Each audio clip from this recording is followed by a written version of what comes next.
LT grade की तैयारी करने वाले दोस्तों नमस्कार। मैं पंकज ओझा आ गया हूँ फिर से। फ्रांसिस बेकन जो कि एलटी ग्रेड की दृष्टि से मोस्ट इम्पॉर्टेंट ऑथर हैं, एसेइस्ट हैं, उनको लेके ध्यान रखिएगा दोस्तों। फ्रांसिस बेकन मोस्ट इम्पॉर्टेंट है, इसलिए मैं इन्हें सबसे पहले लेके आया हूँ। और एक बात और बता दूँ, आप आने वाले दिनों में देखेंगे यूट्यूब पर, आप वेरियस चैनल से जुड़े होंगे, सब इसकी व्याख्या नहीं कर पाते या इसको ठीक ढंग से नहीं समझा पाते। फ्रांसिस बेकन को, इनके ऑफ ट्रुथ को, ऑफ स्टडीज़ को समझाना अपने आप में टफ बात है। मैं लेकिन आपके सामने लेके आ गया हूँ और आपको मैं बहुत अच्छे ढंग से खेल खेल में बिल्कुल समझा दूँगा और आपको कभी नहीं भूलेगा। और इससे रिलेटेड जो क्वेश्चन आते हैं मेरे समझाने के बाद आपसे गलत नहीं होंगे। आइए देखते हैं दोस्तों। What is truth said jesting pilot and would not stay for an answer. अब दोस्तों यहाँ देखिए कि फ्रांसिस बेकन पोंटियस पायलट को रिफ़र कर रहे हैं। पोंटियस पायलट एक नेम है जो कि इसका अहम रोल था। जो एम्परर उस समय का टाइबरियस था, उसकी कोर्ट में रहता था और जीसस क्राइस्ट को फांसी दिलाने में या जीसस क्राइस्ट को सूली पर चढ़ाने में इसका अहम रोल था, ये जान लीजिए। तो वो पूछता है, कौन? पायलट पूछता है कि ट्रुथ, सत्य क्या है। पायलट पूछ रहा है कि सत्य क्या है। Said jesting pilot. जेस्टिंग का मतलब यहाँ पे दोस्तों क्या है? जो नॉन सीरियस हो। हालांकि ये बात बता दें, जीसस क्राइस्ट को सज़ा दिलवाते वक्त ये पायलट नाम का जो व्यक्ति है ये बहुत सीरियस था, लेकिन यहाँ पर बेकन कहते हैं कि जेस्टिंग पायलट कहें कि नॉन सीरियस है, जोकिंग है। तो जो पायलट है वो नॉन सीरियस है, यहाँ बेकन के निबंध में जोकिंग है। और उसने क्या कहा कि सत्य क्या है, and would not stay for an answer, और जवाब के लिए वो नहीं रुका। प्रश्न पूछना और आगे बढ़ते चले जाना, आगे बोलते चले जाना, जवाब के लिए नहीं रुकना। ओके, यहाँ पर बेकन ये बताने का कहते हैं कि इसके ज़रिए कि वो जवाब के लिए नहीं रुका, इसके ज़रिए बेकन ये बताने की कोशिश करते हैं कि मानव मन क्या होता है, कि वो जनरली सवाल तो पूछता है लेकिन सत्य को अवॉइड करता है। क्योंकि उसके लिए सत्य उसके लिए बहुत ही इनकन्वीनियंट होता है और डिफ़िकल्ट टू इम्बाइब होता है। उसके लिए सत्य की पहचान करना टफ होता है। तो what is truth said jesting pilot and would not stay for an answer. Non serious जो पायलट था, जिसने जीसस क्राइस्ट को फांसी दिलवाने में अहम रोल प्ले कर रहा था या उन्हें क्रूसीफाइड करने में अहम रोल प्ले किया था, उसने क्वेश्चन तो पूछा कि सत्य क्या है, लेकिन उसके जवाब के लिए नहीं रुका। Certainly there be that delight in giddiness. Certainly there be that delights in giddiness.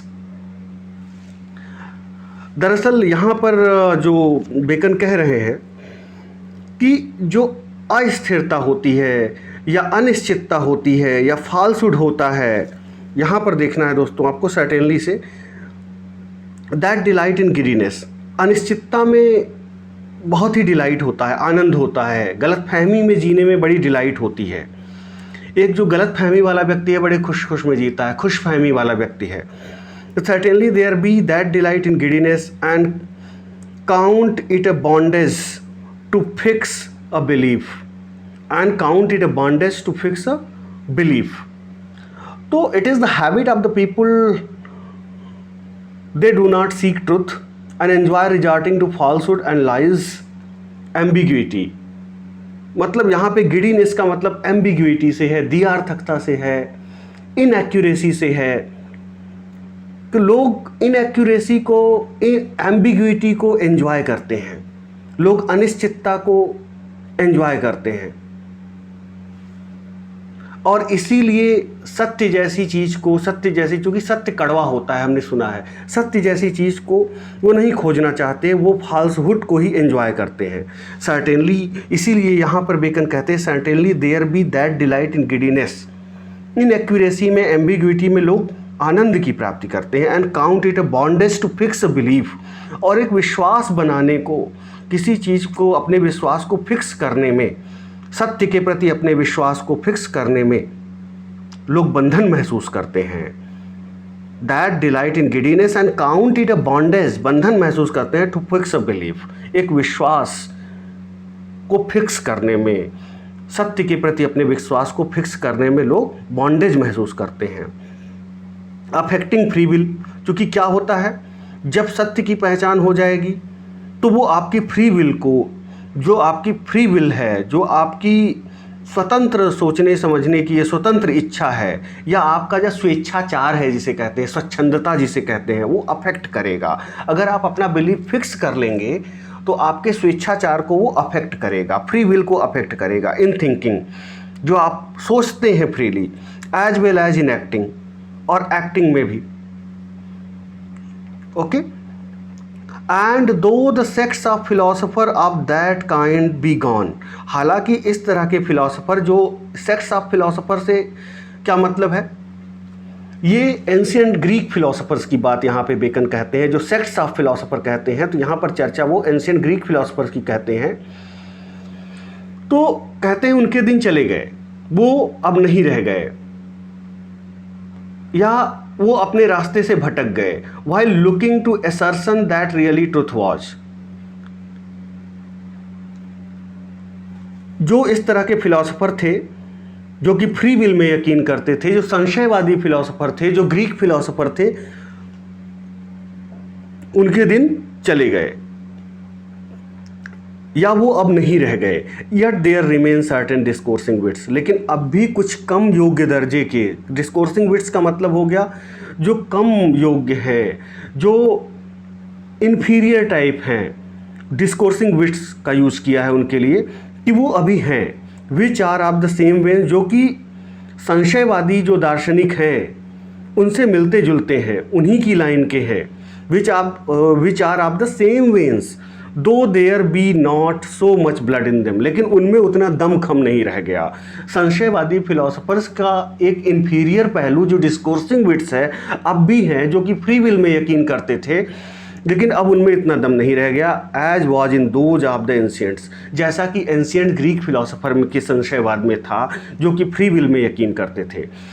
But it is not only the difficulty and labour which men take in finding out of truth, लेकिन Bacon कहते हैं कि it is not only the difficulty and labour, जो हमें परेशानी होती है, जो हमें हार्डवर्क करना पड़ता है सत्य के अनुसंधान में, which men take in finding out the truth, जो सत्य के अनुसंधान में हमें परेशानी होती है, हार्डवर्क होता है, वो कारण नहीं है कि हम सत्य को नहीं फॉलो करते, सत्य का अनुसरण करते हैं। Nor again that when it found it imposes upon men's thoughts, ऐसा भी नहीं है कि जब सत्य मिल जाता है तो वो हमारी थॉट्स पे हावी हो जाता है, इसलिए लोग सत्य का अनुसरण नहीं करते।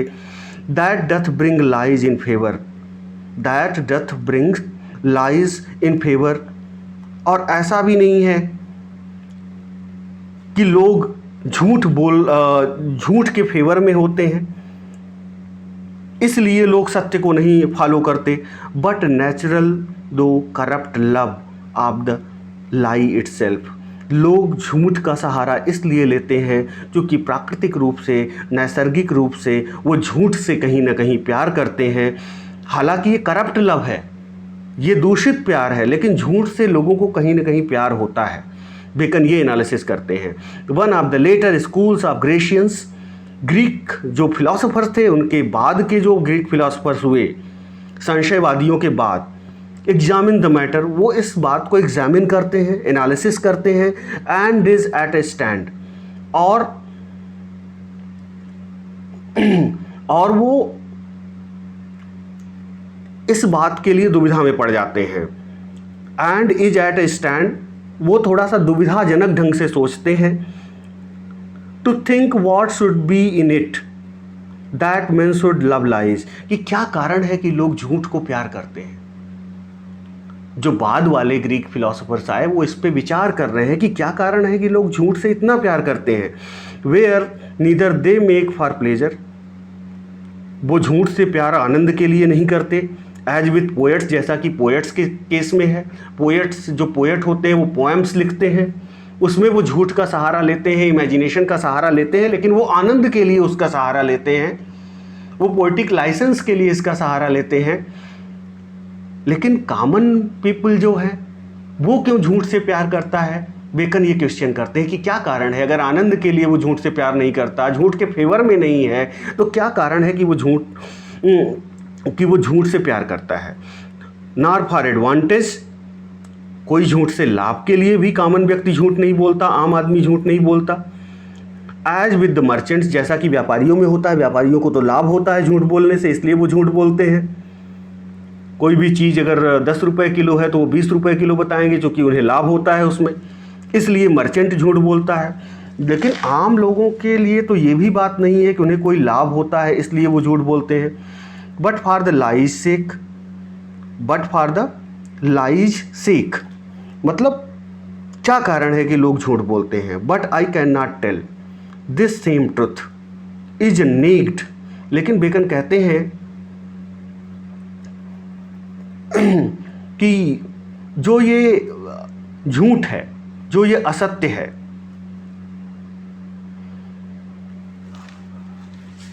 वो हर चीज़ को बहुत ईमानदारी से प्रतिपादित करता है। क्योंकि झूठ जो नहीं बोलेगा, जो सत्य बोलेगा, वो बहुत ईमानदार होगा, फेथफुल होगा, ट्रांसपेरेंट होगा।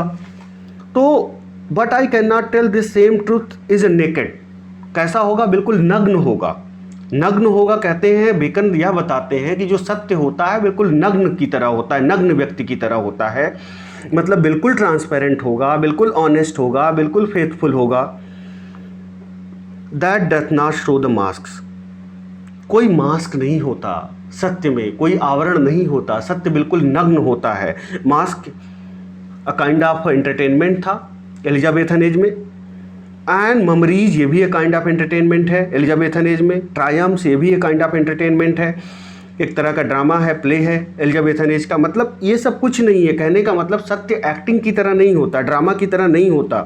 Of the world half so stately and daintily as a candle light, लेकिन किस तरह होता है?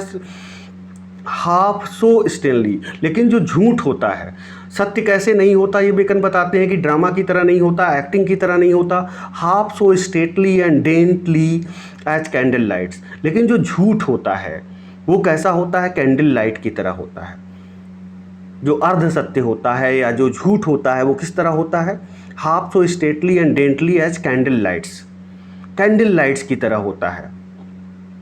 एक तरह से ये कह लीजिए कि जो सत्य है वो कोई आर्टिफिशियल ऑरा नहीं देता, ओके, उसके पीछे कोई वो बिल्कुल डे लाइट की तरह होता है, अनरियलिस्टिक नहीं होता। लेकिन जो झूठ होता है वो कैसा होता है? कैंडल लाइट की तरह होता है, अनरियलिस्टिक होता है, okay. Perhaps gently as candle lights, जो झूठ होता है वो कैंडल लाइट्स की तरह होता है, ट्रांसपेरेंट नहीं होता।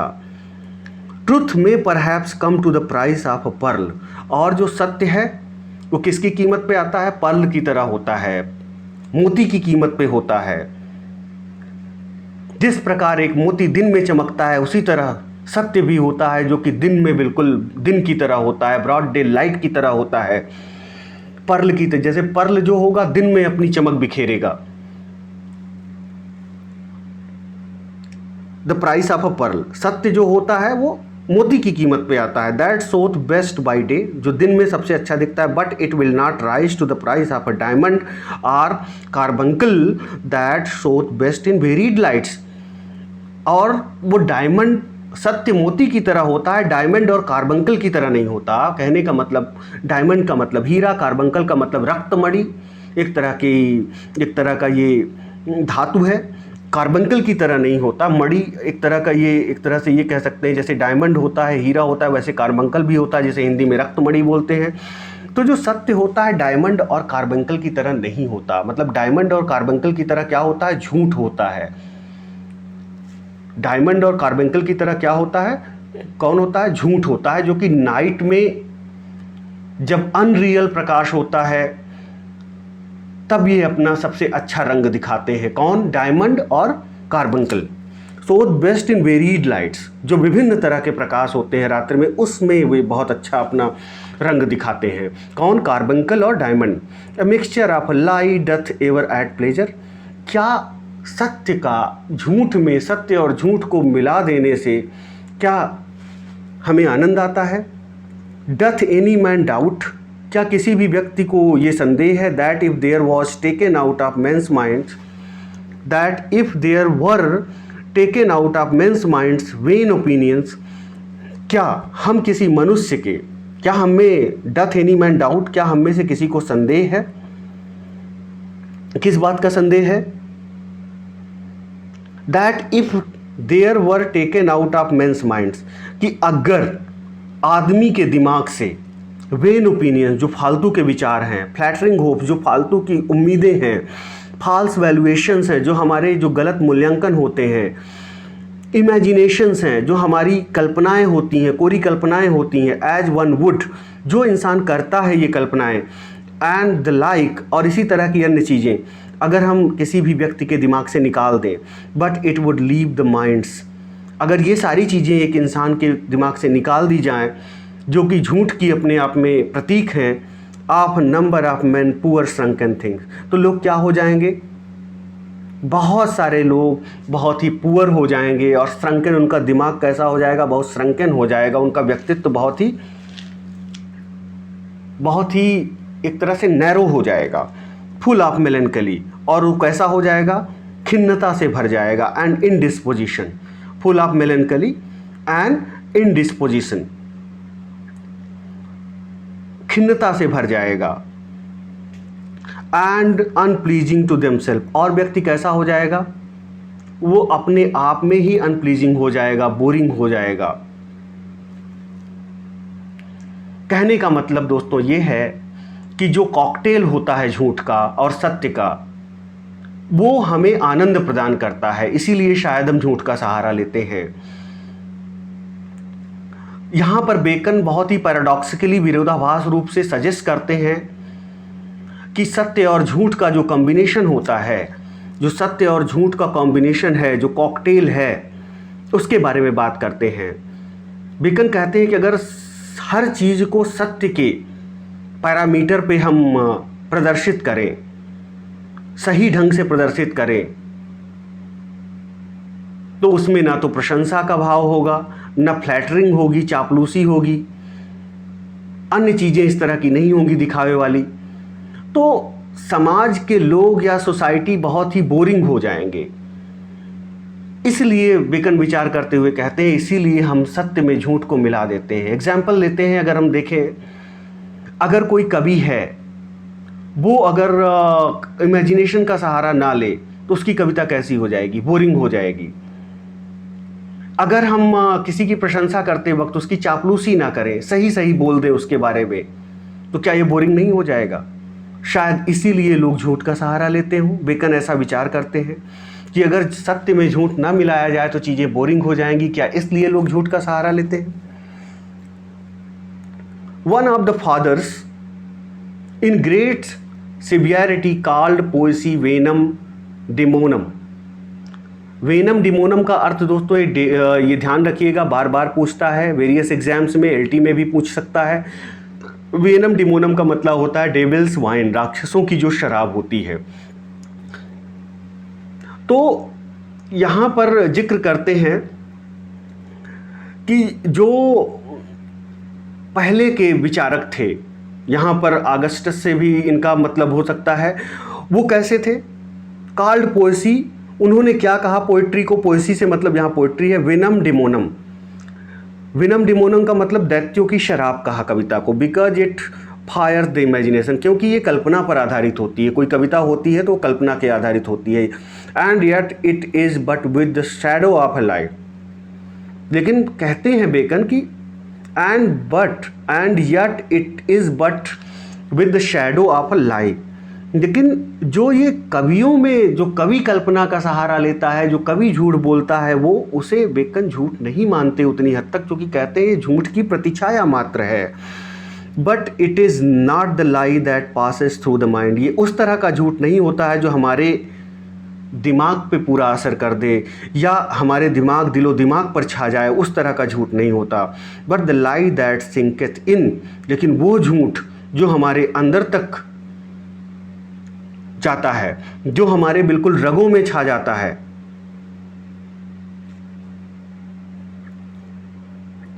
But the lie that sinketh in and settleth in it that doth the hurt. उस तरह का झूठ जो हमारी रगों में झूठ छा जाए, उस तरह का झूठ हमें नुकसान पहुंचाता है। Such as we speak up before. किस तरह के झूठ? जिस तरह की झूठ की चर्चा पहले बेकन ने की है। अगर उस तरह का झूठ हो जो बिल्कुल झूठी प्रशंसा, झूठी शान, ये वाला झूठ अगर हो तो वो हमारे रगों में छा जाता है और वो हमें नुकसान करता है। Such as we speak of before, but howsoever these things are thus in men's depraved judgment. But howsoever these things are thus in men's depraved judgments and affections. So Bacon कहते हैं कि जो झूठ होता है निसंदेह रूप से दिमाग को, माइंड को डिप्रेव करता है, भ्रष्ट करता है, लेकिन सत्य जो होता है दूसरी तरफ वो बिना किसी ब्लेमिश के, बिना किसी कमी के होता है। It is absolute and does not lend itself to differing interpretations. जो सत्य होगा वो कैसा होगा? उसकी इंटरप्रिटेशंस डिफ़र नहीं करेंगी, उसकी व्याख्याएं डिफ़र नहीं करेंगी, वो किसी की चापलूसी नहीं करेगा। दस इन मेंस डिप्रेव जजमेंट्स। लेकिन जो झूठ होता है वो जजमेंट्स को करप्ट बनाता है, हमें करप्ट बनाता है। And affections yet truth which only doth जज itself teacheth that yet the truth which is the love making Yet the truth which only doth judge itself teacheth that the inquiry of truth which is the love making or wooing of it. Inquiry of truth which is the love making or wooing of it, the knowledge of truth which is the presence of it. तो दोस्तों यहाँ पे लेखक का कहने का मतलब है कि जो इंक्वायरी ऑफ ट्रुथ होती है वो एक तरह से रोमांटिक परसूट है that demands indulgence of the pursuer. सत्य की खोज अपने आप में एक इंस्पिरेशन होता है। सत्य की खोज ये हमारे अंतर्मन से आती है, जो हमें इंडल्ज करता है। जो परसूअर, जो सत्य को खोजी व्यक्ति होता है, वो सत्य को खोजने के लिए उसका अफेयर ऐसा ही है जैसे आप किसी से प्यार करते हैं। सत्य के प्रति प्रेम होना सत्य की प्राप्ति के लिए ज़रूरी है। बेकन का ये कहने का मतलब है विच इज़ द लव मेकिंग और वूइंग ऑफ इट। जिस प्रकार एक प्रेमी अपनी प्रेमिका को वू करता है, उस तरह सत्य की खोज होती है। The knowledge of truth which is the presence of it. और जो सत्य का जब ज्ञान हो जाता है तो वो प्रेम की उपस्थिति जैसा होता है। And the belief of truth which is the enjoying of it. जब हम सत्य में यकीन करते हैं तो हम उसको एन्जॉय करते हैं जिस प्रकार हम प्यार को एन्जॉय करते हैं। Is the sovereign good of human nature. और ये इंसान की सबसे बड़ी खूबसूरती होती है। The first creature of God in the works of the days, the first creature of God in the works of the days was the light of the sense.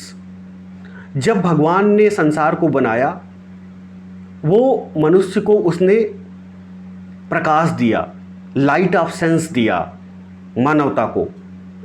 Using this human beings could see and feel the world around them.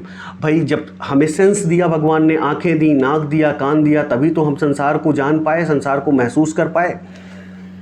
The first creature of God in the works of the days was the light of the sense. हमें इंद्रियां दी भगवान ने, sense दिए। The last was the light of reason. और अंत में भगवान ने क्या दी? हमें लाइट ऑफ रीजन दी। क्या दिया? The God gave the power of reason. Using this human beings could reason what was good or bad in the things happening। हम ये जान पाए कि क्या अच्छा है क्या बुरा है जो घटित हो रहा है रीजन के जरिए। The last was the light of the region and is Sabbath work ever since।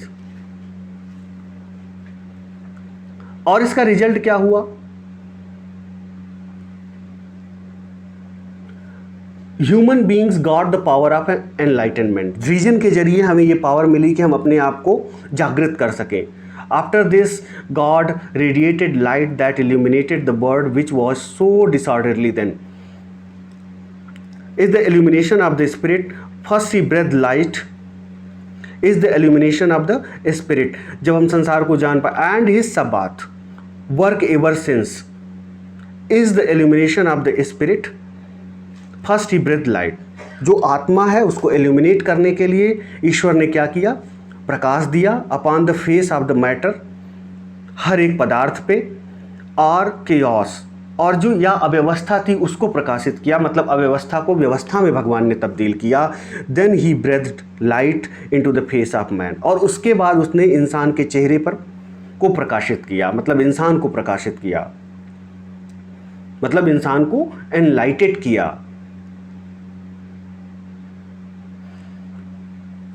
पूरे संसार को ऑर्डर में लाए। Then his light fell on human beings to make them superior in knowledge and wisdom, मनुष्य पे अपना प्रकाश दिया जिससे इंसान में विजडम आई दूसरे जीवों की अपेक्षा।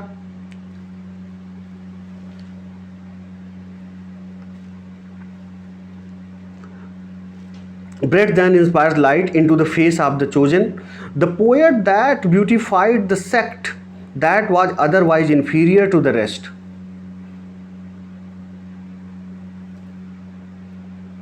The poet that beautified the sect that was otherwise inferior to the rest. यहाँ पे दोस्तों ये मतलब है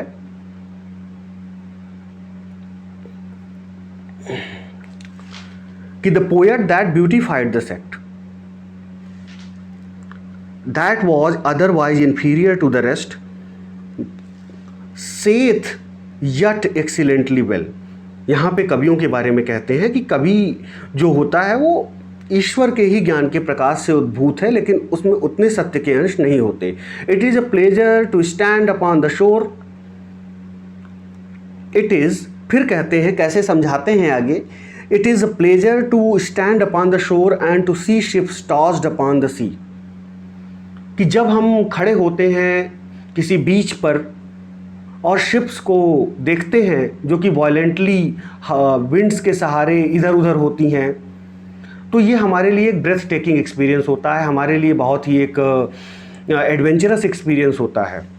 to stand in the window of the castle and to see a battle, ये बैटल देखना, and the adventure there of below, but no pleasure is comparable to the standing upon the vintage ground of truth. दूर से किसी भी चीज़ के आनंद को देखना, जहाज को देखना समुद्र में, हवा के सहारे इधर उधर होते देखना, कहने का मतलब ये है कि जब आप विंडो से या किसी ऊंचे किले से किसी युद्ध की स्थिति को देखते हैं तो भी ये एक यूनिक एक्सपीरियंस होता है, ये अपने आप में अद्वितीय एक्सपीरियंस होता है। इसी प्रकार जब कोई मनुष्य सत्य को रियलाइज करता है तो उसे ऐसा महसूस होता है जैसे कि वो बिल्कुल ऊंचाई पे बैठा हुआ हो किसी माउंटेन में, enjoying its beauty and bliss, और उसकी सुंदरता को, नीचे की जो उसे दिख रही है उसे सुंदरता और उसके आनंद को एंजॉय कर रहा हो। मतलब सत्य को अटेन करना कैसे है, कैसे कंपेयर किया गया है, is comparable to the standing upon a vintage ground of truth, a hill not to be commanded and where air is always clear and serene. मतलब वो पहाड़ी से चर्चा की गई है, सत्य की तुलना की गई है, जहाँ पर जो हवा होती है बहुत क्लियर होती है, बहुत साफ होती है, बहुत शांत होती है, और जहाँ से मतलब सत्य का अनुसंधान करना किसी ऊंची पहाड़ी पर बैठकर नीचे के दृश्यों को देखना होता है, साक्षी भाव लाना होता है, and to see the errors the wanderings and mists of tempest, कि कैसे जो संसार में जो गलतियां हैं, जो वांडरिंग्स हैं और जो मिस्ट हैं और जो टेम्पेस्ट है, जो तूफान है, उसको ऊंची पहाड़ी से देखना, ये सत्य हमें प्रोवाइड करता है, हमें एक दूरदृष्टि प्रोवाइड करता है कि जिससे हम ऊंची पहाड़ी पे देख के जीवन के दुख सुख भटकाव और सारी तूफान, इन सारी चीज़ों को देख सकते हैं। सत्य वो हमें अंतर्दृष्टि प्रदान करता है। इन द वेल बिलो, नीचे वैली में, वेल मतलब वैली, बिलो नीचे। So always that this prospect be with pity, but attaining such an exalted status must not make the man to feel proud. इस तरह की चीज़ें देखना और सत्य का अनुसंधान करना इंसान कोई एक प्राइड का विषय नहीं होता। Instead he should be humble and benign towards others. It is heaven upon earth to have man's mind move in charity, rest in providence and turn upon the poles of truth। फिर से देखते हैं दोस्तों यहाँ से, so always that this prospect be with pity। लेकिन जब आप इस तरह सत्य का अनुसंधान कर लेते हैं तो आपको दयावान होना चाहिए एंड नॉट बी स्वेलिंग, और आपके अंदर स्वेलिंग का मतलब अहंकार नहीं आना चाहिए। सत्य का अनुसंधान हो जाने पे जब आप एक साक्षी भाव से दुख, जीवन के दुख सुख, अच्छाई बुराई को देखते हैं, जीवन के तूफान को देखते हैं, तब आपको कैसे होना चाहिए? दयावान होना चाहिए, करुणावान होना चाहिए। Prospect be with pity and not with swelling. आपके अंदर अहंकार नहीं होना चाहिए और pride. Certainly it is heaven upon earth. Certainly it is heaven upon earth. और इस तरह का जो एग्जाल्टेड स्टेटस होता है वो घमंड के लिए नहीं होता। हमें हम्बल होना चाहिए, बिनाइन होना चाहिए। He should engage in charity, और हमें चैरिटी के कामों में इन्वॉल्व होना चाहिए। हमें उदार होना चाहिए, रेस्ट इन प्रोविडेंस, और बाकी चीज़ें तो हमारे भाग्य पर निर्भर करती हैं। And turn upon the poles of truth, और ये हमें सत्य के लिए प्रेरित करती हैं। जब हम दयावान होते हैं, जब हम अपने अंदर एक बेनाइन एटीट्यूड लाते हैं, जब अपने अंदर एक हम्बलनेस लाते हैं। To pass from theological and philosophical truth. अभी तक तो थियोलॉजिकल, धार्मिक और दार्शनिक ट्रुथ की बात की बेकन ने। To the truth of civil business. अब जो सिविल, साधारण जो ट्रुथ की बात करते हैं, जो सिविल बिजनेस के ट्रुथ की बात करते हैं, बेकन कहते हैं आइए उसके बारे में बात करें। थियोसॉफिकल और फिलोसॉफिकल ट्रुथ जो बिलोंग करते हैं वो एक विशेष डोमेन को बिलोंग करते हैं। While dealing with our day to day mundane matters, जो हमारे सांसारिक मैटर्स होते हैं, वहाँ सत्य की क्या भूमिका है। One finds it difficult to stick to the truth always. To pass from theological and philosophical truth to the truth of civil business, it will be acknowledged even by those that practice it not, that clear and round dealing is the honor of man's nature। कहने का मतलब ये है कि हमारी day to day life में जो सांसारिक जीवन है, हम बहुत कठिन पाते हैं सत्य का अनुसंधान करना। To make his business and dealing smoother, he mixes some lies to his dealings. तो हम क्या करते हैं कि अपने बिजनेस को, डीलिंग्स को, व्यापार को, कामों को और थोड़ा सा स्मूथ बनाने के लिए, आरामदेह बनाने के लिए हम सत्य में असत्य को मिक्स कर देते हैं। That clear and round dealings is the honour of man's nature, ये हमारा स्वभाव है। And that mixture of falsehood, और ये जो सम्मिश्रण होता है झूठ का, is like alloy in coin of gold. ये कैसा होता है? हम इस तरह की चीज़ों को भले ही सत्य में झूठ को मिला दें, और हमें कई बार ऐसा प्रतीत होता है कि बहुत हमारी आवश्यकता है सत्य में झूठ को मिला देना, सामान्य जीवन में झूठ का सहारा लेना। लेकिन यद्यपि he might succeed and emerge winner, आप सत्य में झूठ को मिला के भले ही आप सफल हो जाएं, विजेता बन जाएं, लेकिन ऐसा व्यवहार अच्छा नहीं माना है बेकन ने। इट इज़ लाइक, और इसको क्या कहा है? It is like an alloy where the foreign elements is added. ये उस तरह का एलॉय होता है, सम्मिश्रण होता है, जहाँ पे बाहरी चीज़ें ऐड कर दी जाती हैं। जिस तरह सत्य में झूठ को ऐड कर दिया जाता है छोटी छोटी मात्रा में, तो जिस तरह एलॉय होता है उसमें कई चीज़ों को, कई दूसरे मेटल को इन्वॉल्व कर दिया जाता है छोटी छोटी मात्रा में, like gold and silver to give it more strength.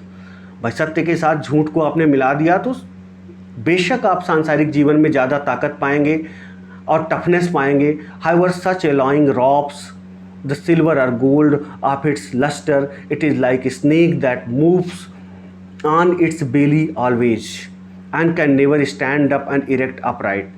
तो हमारा but it embaseth it for these winding and crooked courses, जो हमारे ये क्रुक्ड कोर्सेज हैं, टेढ़े मेढ़े रास्ते हैं, सत्य में झूठ को मिला के जो हम जीवन शैली अपनाते हैं, are the goings of the serpent.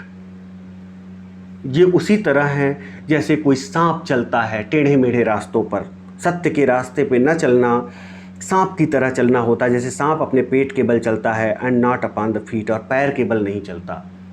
कहने का मतलब सत्य और झूठ को मिश्रित करके चलना सांप की तरह टेढ़े मेढ़े रास्ते पर चलना होता है। जिस प्रकार सांप अपने पेट के बल पर चलता है, पैर के बल पे नहीं चलता। पैर के बल पे चलना सत्य के बल पे चलना हो जाएगा। There is no vice that doth so cover a man with shame. There is no vice that doth so cover a man with shame as to be found false and perfidious. और ऐसी कोई बुराई नहीं है, and therefore there is no vice, ऐसी कोई बुराई नहीं है, that does so cover a man with shame, जो कि मनुष्य को शर्म से भरते, as to be found false, जब आप गलत पाए जाते हैं या परफिडियस पाए जाते हैं, आप गलत तरीके से अपना काम करने पाए जाते हैं, एक अपने प्रति ईमानदार नहीं पाए जाते। And therefore Montaigne saith prettily, इसीलिए मोंटेग बहुत ही सुंदरता से कहते हैं, when he inquired the reason, जब उन्होंने इंक्वायरी की, एग्जामिनेशन किया, किसके बारे में? बुद्धि के बारे में। When he analyse deeply he said, उन्होंने क्या कहा? Why the word of the lie should be such a disgrace, कि झूठ का संसार इतना डिसग्रेसफुल क्यों है, एंड सच एन ऑडियस चार्ज, और झूठ पर इतने ऑडियस चार्ज, झूठ को इतना बुरा क्यों माना जाता है? सेथ ही, वो कहता है, if it be well weighed to say that man lieth is as much to say as that he is brave towards God. तो वो व्याख्या करते हुए कहता है कि जब इसको बहुत अच्छे से नाप तोल के बोलता है, इफ़ इट बी वेल वेड, कि अच्छे से अगर मैं बोलूँ, मोंटेग कहता है, टू से दैट, कहता है कि अ मैन लाइथ, जब एक व्यक्ति झूठ का सहारा लेता है, is as much to say as that he is brave towards God, जब वो झूठ का सहारा लेता है तो भगवान के प्रति वो दुस्साहस दिखाता है। क्यों भगवान के प्रति दुस्साहस दिखाता है? क्योंकि भगवान को तो सब पता होता है, तब भी वो झूठ बोलता है, तो भगवान के प्रति वो साहसी हुआ, दुस्साहसी हुआ, क्योंकि उसे मालूम है कि भगवान देख रहे हैं, फिर भी झूठ बोल रहा है। Is as much to say as that he is brave towards God and coward towards man, लेकिन वो डरपोक होता है इंसान की साइड से, मनुष्य के लिए। He is lowly soul bereft of any wisdom और इंटेलेक्चुअल हेफ्ट। लेकिन जब ऐसा व्यक्ति, जो व्यक्ति झूठ बोलता है, वो लोगों से, साधारण लोगों से तो डर के झूठ बोलता है, डरा हुआ होता है, लेकिन भगवान के प्रति वो बहुत ही ब्रेवरी का प्रदर्शन करता है, क्योंकि उसे मालूम होता है कि भगवान तो सब देख रहे हैं, फिर भी वो झूठ बोलता है। तो वो भगवान के प्रति तो ब्रेव हो गया, भगवान के प्रति वो दुस्साहसी हो गया, क्योंकि उसे मालूम है भगवान सब देख रहे हैं, तब भी वो झूठ बोल रहा है। और वो झूठ क्यों बोल रहा है? क्योंकि वो डरता है, इंसानों के बीच वो डरता है, कहीं ना कहीं उसका डर आता है कि अपने नॉर्मल अफेयर्स को सही ढंग से नहीं परफॉर्म कर पाएगा अगर सत्य के रास्ते पे चलेगा। ये मोंटेग का ओपिनियन है।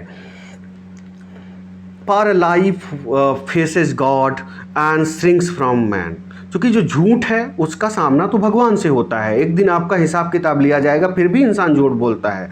एंड श्रिंक्स फ्रॉम मैन, और ये हमें श्रिंक करती है, मैनहुड से श्रिंक करती है, हमारी मानवता को थोड़ा सा कम कर देती है। Surely the wickedness of falsehood and breach of faith, surely. अब उसके आगे कहते हैं कि he is lowly soul bereft of any wisdom और intellectual when the day of judgement arrives, and breach of faith can not possibly be so highly expressed as in that it shall be the last peal. फिर से देखते हैं, surely the wickedness of falsehood, जो झूठ की दुष्टता होती है, एंड ब्रीच ऑफ फेथ, और जो सत्य के प्रति जो हमारी आस्था है, जो उसमें कमी होती है, जो उसमें ब्रीच होती है, can not possibly be so highly expressed, उसको हम एक्सप्रेस भी नहीं कर सकते, as in that it shall be the last peal to call the judgement of God, जब भगवान के जजमेंट का दिन आएगा, जब डूम्स डे आएगा upon the generations of man, मनुष्य की जो पीढ़ियों पर, इट बीइंग फोरटोल्ड, जिसकी पहले से ही भविष्यवाणी की गई है, दैट व्हेन क्राइस्ट कम्थ, कि जब जीसस क्राइस्ट आएंगे, he shall not find faith upon the earth, उन्हें धरती पर आस्था या विश्वास नाम की चीज़ नहीं मिलेगी। तो दोस्तों, ये बेकन का आप ट्रुथ है। आपको नहीं समझ में आया होगा तो आप मुझसे ज़रूर पूछिएगा, जो लाइनें आपके नहीं समझ में आई होंगी। इन्हें कोई नहीं समझा पाता, मैंने पूरी कोशिश की है कि आपको मैं समझा सकूं, और इसको ध्यान दीजिएगा आप अच्छे से। कुछ चीज़ें हैं जिन्हें मैं आपको एक्स्ट्रा बता देना चाहता हूं ताकि आप और बेहतर ढंग से इसे समझ सकें। पहली चीज़ तो ये जान लीजिए कि ये कब आया। दोस्तों, ये मैं बता देना चाहता हूं कि 1625 में जो तीसरा बेकन का निबंध संग्रह था 1625 में, जिसमें 58 ऐसे आए थे, उनमें से पहला ऐसे, तीसरी निबंध संग्रह का पहला ऐसे था आप ट्रुथ। ये ध्यान में रखिएगा। और दूसरी चीज़, मैं कुछ चीज़ें आपको बता दूं। सत्य क्या है? बेकन के हिसाब से इसका उत्तर देना बहुत कठिन है। लोग सत्य को पसंद नहीं करते, उसके कई कारण हैं। क्योंकि लोगों को सत्य बोझ लगता है कई बार, और ये भी कारण है कि there are people who take delight in telling lies. लोगों को आनंद आता है कई बार झूठ बोलने में, और इसमें एंशियंट और मॉडर्न के फिलोसोफर्स भी शामिल हैं कहीं ना कहीं। और इसके अलावा भी बहुत ही कठिन मेहनत करनी पड़ती है। There is a great labour and difficulty in finding the truth. सत्य के अनुसंधान में बहुत हार्डवर्क करना पड़ता है, झूठ बोलने में कोई हार्डवर्क नहीं करना पड़ता। And when the truth is found it imposes obligations of speech and conduct of people. जब सत्य हम पा लेते हैं तो हमें अरे बोलने में ऑब्लिगेशन आ जाएगी, बंधन हो जाएगा, हम सत्य ही बोलेंगे। And conduct of the people, और हमारे व्यवहार में भी काफ़ी ऑब्लिगेशंस आ जाएंगी। और यही कारण है कि हम सत्य नहीं बोलना चाहते, क्योंकि अगर हम सत्य बोलेंगे तो हमें बहुत कठिन परिश्रम करना पड़ेगा। सत्य की राह पे चलना आसान नहीं होता, बहुत कठिन होता है। बेकन कहते हैं झूठ की राह पे चलना आसान होता है। भले ही झूठ से कोई फ़ायदा ना हो, भले ही झूठ में कोई आनंद ना मिले, लेकिन झूठ में हमें बहुत सुविधा मिल जाती है। बेकन का ये कहने का मतलब है। और यही शायद कठिनाई है जो कि लोगों को झूठ बोलने के लिए उकसाती है। कई लोग कई कारणों से झूठ बोलते हैं। जैसे पोएट्स हैं तो प्लेजर के लिए झूठ बोलते हैं, आनंद के लिए, कविताएं लिखने के लिए, इमेजिनेशन के लिए। जो मर्चेंट है, जो व्यापारी है, वो अपने पर्सनल प्रॉफिट के लिए झूठ बोलता है। जो करप्ट है वो झूठ बोलने के लिए ही झूठ बोलता है, भ्रष्ट इंसान। झूठ जो होता है वो हार्मफुल होता है, बेकन कहते हैं। लेकिन जो कवियों का झूठ होता है वो एक प्रतिछाया की तरह होता है, उतना ज़्यादा हार्मफुल नहीं होता। इन्होंने बोला है बेकन ने कि the lie of the poets is like shadows and is passes but the lie which settles in mind. लेकिन जो झूठ हमारे दिमाग में चढ़ जाता है वो हमारे लिए हार्मफुल होता है, बिकॉज इज डिग्रेड्स एंड डिबेसेस। चूँकि हमें करप्ट बनाता है, हमें लो करता है, हमारी कहीं ना कहीं आत्मा को गिराता है। ट्रुथ की तुलना इन्होंने सनलाइट से की है, ध्यान रखिएगा, पूछ सकता है डे लाइट से। And it reveals the true nature the virtue and defects alike. मतलब सत्य है तो उसमें साफ साफ, डे लाइट में साफ साफ अच्छाई और बुराई दिखेगी। और सत्य की तुलना इन्होंने पल्स से की है। डायमंड और कार्बंकल की तुलना इन्होंने किससे की है? वेरीड लाइट में वो दिखते हैं, मतलब झूठ से की है। दो तरह के सत्यों की तुलना की है, यहाँ पे बात की है इन्होंने। एक तो थियोलॉजिकल ट्रूथ होते हैं, फिलोसॉफिकल ट्रूथ होते हैं।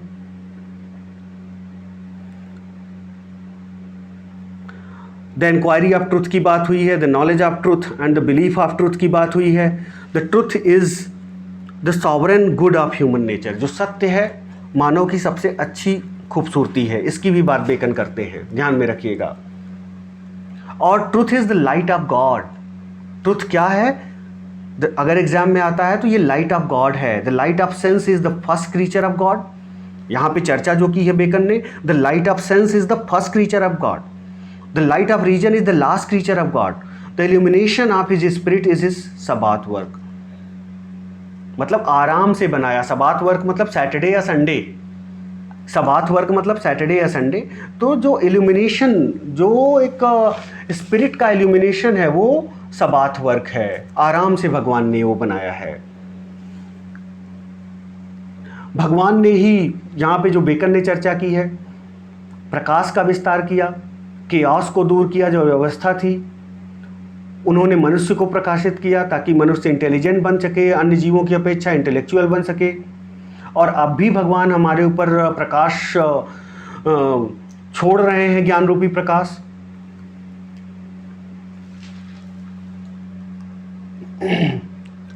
और जो सत्य वाला आदमी है उसे गलतियों की तरफ देखना चाहिए, वांडरिंग्स को वो विटनेस करता है, एक ऊंची पहाड़ी पे बिल्कुल ऑब्जर्व करता है।